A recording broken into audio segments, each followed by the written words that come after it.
बातें जो हम रोज़ अपने जीवन में करते हैं, मीठी तीखी बातों से गुजरते हैं। इन्हीं बातों पर मैंने ये कविता लिखा है जो इस प्रकार है। हर रोज़ गुजरते जीवन की श्रृंगार है बातें, हर रोज़ गुजरते जीवन की श्रृंगार है बातें, हर प्रेम की मिठास है बातें। बातों का होता जब बातों से मेल, तो नए रिश्तों की एहसास है बातें, तो नए रिश्तों की एहसास है बातें।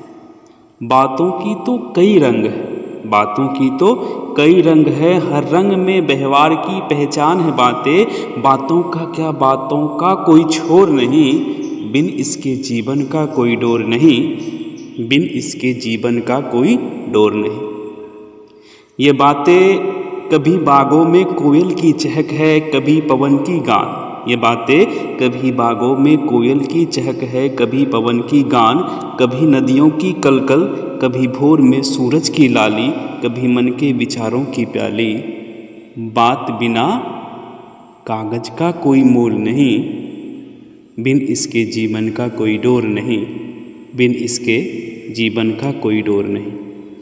ये बातें कभी झगड़ों की कारण होती है, ये बातें कभी झगड़ों की कारण होती है, कभी इसी से स्नेह की धारा बहती है। ये बातें कभी झगड़ों का कारण होती है, कभी इसी से स्नेह की धारा बहती है।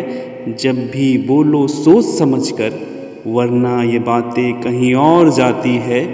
कदम कदम पर इसकी महफिल, कदम कदम पर इसकी महफिल, बिन इसके कोई मोर नहीं, इसके बिन जीवन का कोई डोर नहीं, इसके बिन जीवन का कोई डोर नहीं। धन्यवाद।